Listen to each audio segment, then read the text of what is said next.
Assalamualaikum warahmatullahi wabarakatuh. Perkenalkan kami dari kelompok 2 akan mempresentasikan materi alih kode dan campur kode. Pengertian alih kode dan campur kode. Apple mendefinisikan alih kode itu sebagai gejala peralihan pemakaian bahasa karena berubahnya situasi. Sedangkan menurut Hymes, menyatakan alih kode itu bukan hanya terjadi antar bahasa, tetapi dapat juga terjadi antara ragam-ragam atau gaya-gaya yang terdapat dalam satu bahasa. Sedangkan jika menurut Myers dan Scotton dalam Harya 2018, menyatakan bahwa pengertian yang paling umum mengenai alih kode adalah penggunaan dua ragam atau variasi kode bahasa dalam percakapan yang sama. Berbeda dengan alih kode, campur kode dilakukan tanpa intensi khusus. Campur kode terjadi ketika dua penutur menggunakan dua bahasa yang berbeda dalam satu ujaran, biarpun tidak ada perubahan situasi. Lebih lengkapnya dijelaskan oleh Mushkin dalam Harya 2018, yang menekankan bahwa pada umumnya campur kode juga mencakup peleburan dan leksikon dan gramatika dua bahasa dalam satu ujaran. Perbedaan alih kode dan campur kode. Perbedaan alih kode dan campur kode menurut Talender tahun 1976 halaman 103 mengatakan bahwa bila di dalam suatu peristiwa tutur terjadi peralihan dari suatu klausa suatu bahasa ke klausa bahasa lain, maka peristiwa yang terjadi adalah alih kode.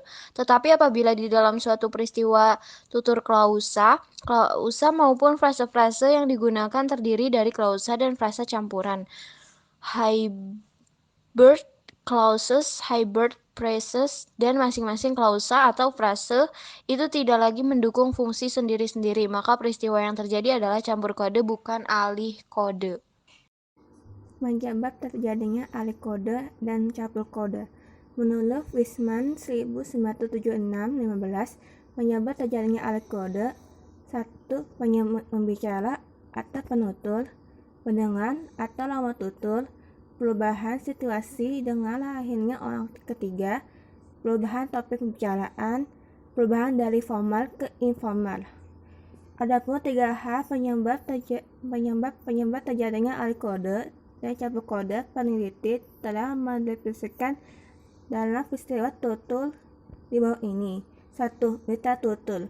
Mitra tutur dalam hal ini dibedakan menjadi dua golongan, yaitu mitra tutur yang melatar belakang kebahasaan sama dengan penutur, dan 2. Mitra tutur yang melatar belakangan kebahasaan berlainan dengan penutur. 2. Pokok pembicaraan. 3. Kehadiran orang ketiga. Hubungan alih kode dan campur kode. Sumarsono tahun 2013 halaman 202 membedakan antara alih kode dan campur kode diartikan sebagai peralihan lebih dari satu bahasa, dialek, sosiolek, atau ragam yang dikuasai seseorang. Sementara itu, campur kode dijelaskan sebagai penyelipan unsur-unsur bahasa lain ketika sedang memakai bahasa tertentu. Alih kode merupakan suatu peristiwa kebahasaan yang berhubungan erat dengan sosiolinguistik dan merupakan gejala umum dalam masyarakat dwibahasawan atau multibahasawan. Campur kode merupakan pencampuran penggunaan bahasa lain untuk memperluas gaya bahasa atau ragam bahasa, pemakaian kata, klausa, dan lain sebagainya. Alih kode dan campur kode merupakan salah satu aspek ketergantungan bahasa dalam masyarakat dwibahasawan. Dalam suatu tindak komunikasi, khususnya komunikasi di instansi pemerintahan, pegawai dwibahasaan terkadang menentukan pilihan kode yang hendak akan digunakan dalam berkomunikasi. Pemilihan kode tersebut dapat dipicu oleh beberapa faktor, seperti halnya lawan bicara, suasana, ranah, dan lain sebagainya. Dalam hal menentukan kode, setiap dwibahasawan mampu mengalihkan atau mencampurkan kode dalam komunikasi. Dalam hal ini, komunikasi bawahan dan atasan, alih kode dan campur kode dari bahasa ke satu bahasa yang lain dapat terjadi. Berupa identitas penutur. Strategi pemilihan bahasa menunjukkan keberagaman bahasa pada masyarakat tutur. Keberagaman penggunaan bahasa disebabkan oleh perbedaan penutur, kegiatan atau interaksi sosial, dan tujuan tutur. Setiap penutur dalam masyarakat multibahasa melakukan pemilihan bahasa untuk menentukan bahasa yang akan digunakan dalam berkomunikasi. Dalam kurung Apriliani dan Rohman 2016.